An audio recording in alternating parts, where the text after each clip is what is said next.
আজকে বানাবো ছানার শুক্তো। শুক্তো তো সবারই খেতে ভালো লাগে আমাদের কম বেশি। আর নিরামিষ দিনে এরকম শুক্তো বানিয়ে খেতে দারুণ লাগে। তার জন্য আমি ছানা কাটিয়ে রেখেছি, আর এই বড়ি ভেজে নিয়েছি, আর এই যে করলা ভাজছি। করলাটা বেশ মচমচা করেই ভাজছি।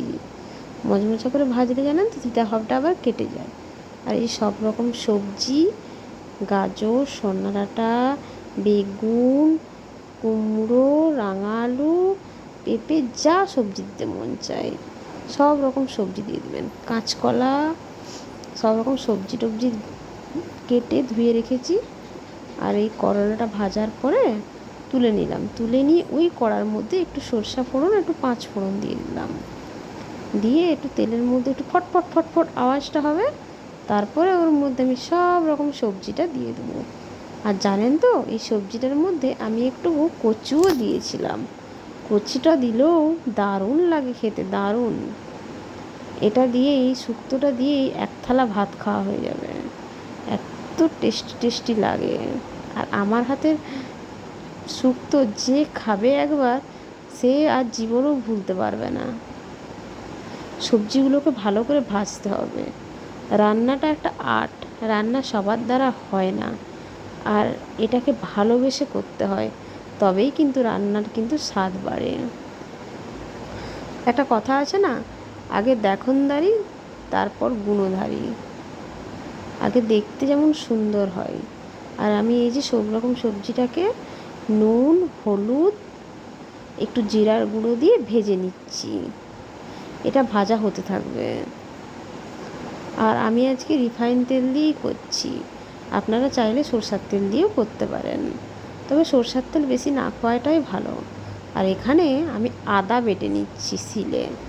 শিলে বাটা আদার মধ্যে একটা টেস্ট থাকে, যে টেস্টটা কিন্তু আপনার মিক্সির মধ্যে আসে না। তাই একটু কষ্ট করে হলেও আপনারা শিলের মধ্যে বেটে নেবেন, শিলনোড়ার মধ্যে আদাটা। বেশ গায়ের জোরে জোরে বাটবেন। এই যে আমি গায়ের জোরে বাটছি, যত আমার গায়ের জোর ছিল সেটা দিয়ে মিহি করে একদম একদম মিহি করে বাটবেন। এই যে মিহি করে একদম বেটে নিচ্ছি। আর ওদিকে সবজিটা কিন্তু আমার কিন্তু ভাজা হচ্ছে এখনও অবধি। আর এইসব রান্না করতে একটু টাইমও লাগে। দেখেছেন আমার কেমন আমি প্লাস্টিকটার মধ্যে আদা বাটাটাকে তুলে দিচ্ছিলাম। তারপরে মনে পড়লো, হাই আমি তো প্লাস্টিকে তুলে দিচ্ছিলাম, খেয়াল ছিল না। তো যাই হোক, এই ডিশটা হাতের সামনে পেলাম, ধুয়ে রাখা ছিল, তো এই ডিশটার সামনে তুলে নিই। এই ডিশটাতে আমি তুলে নিলাম আদা বাটাটা। আদা বাটাটা তুলে আপনারা আবার বাটাবাটি করার পরে শিলনোড়াকে তুলে রেখে দিবেন না। শিলনোড়াকে ভালো করে পরিষ্কার টরিষ্কার করে তারপরে রাখবেন সুন্দর করে। নিজে শুধু পরিষ্কার থাকলে কি হবে? যেই জিনিসগুলো আমি ব্যবহার করছি সেই জিনিসগুলোকেও পরিষ্কার পরিচ্ছন্ন রাখতে হবে, তবেই তো ভালো লাগে না?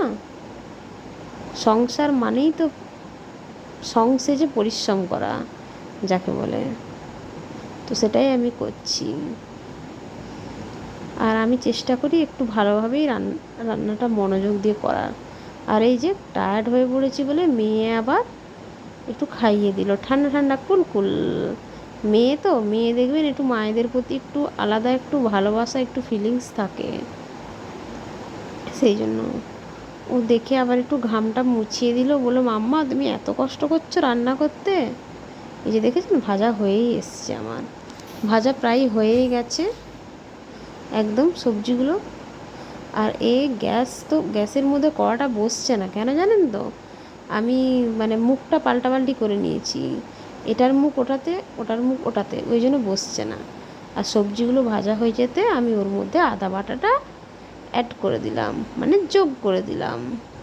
তো এই আদা বাটাটা দিয়ে আমি কষাতে থাকবো যতক্ষণ না আদার কষানি গন্ধটা না যায়।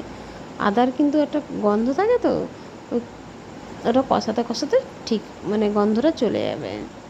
ওটার গন্ধটা থাকলে খেতে ভালো লাগবে না,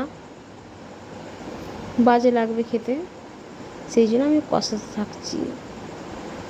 আর এই আদা বাটাটার মধ্যে একটু শিলের যে জলটা দিয়েছিলাম, তো ওই জলটা মরুক আদাটা।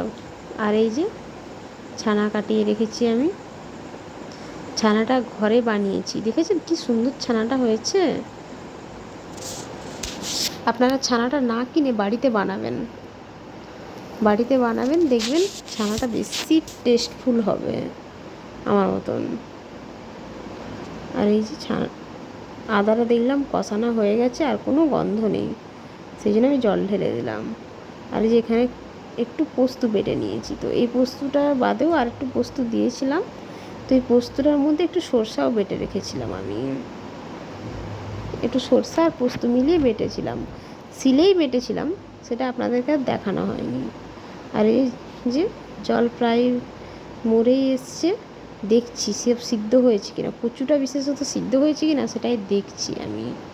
আর আমি এখানে পোস্ত বাটাটা সব আমি দিয়ে দিয়েছি এর মধ্যে, বড়ি, আপনার করলা, সমস্ত কিছু আমি দিয়ে দিয়েছি ঝোলটার মধ্যে। আর পোস্তটা আপনারা জানেন তো, জলটা ঢেলেই পোস্তটা দিবেন না, জলটা যখন একদম হালকা মানে আমার মতো এরকম গাঢ় গাঢ় একটু অবস্থায় আসবে, তখন আপনারা পোস্তটা অ্যাড করবেন। প্রথমে পোস্তটা অ্যাড করে দিলে ঠিক ভালো লাগে না। এই যে আমার হয়ে এসছে, এবারে আমি ছানাটা দিয়ে দিচ্ছি এর মধ্যে। ছানাটা কিন্তু আপনারা কিন্তু ভাজবেন না, এমনিটাই দিবেন, এমনিটাই ভালো লাগবে ছানাটা দিয়ে। আর আমি একটু ঝোলটা একটু যাতে একটু মোটামুটি সিদ্ধটা হয়ে যায়, ছানাটা ঝোলের মধ্যে যাতে ওর মধ্যে একটু গলে যায়, তো সেরকমই আমি একটু ঝোলটা একটু ফুটিয়ে নেব, তারপর নামিয়ে নেব। কি সুন্দর লাগছে দেখুন, আর খেতেও ভারী সুন্দর হয়েছিল। এই যে আমি নামিয়ে নিচ্ছি,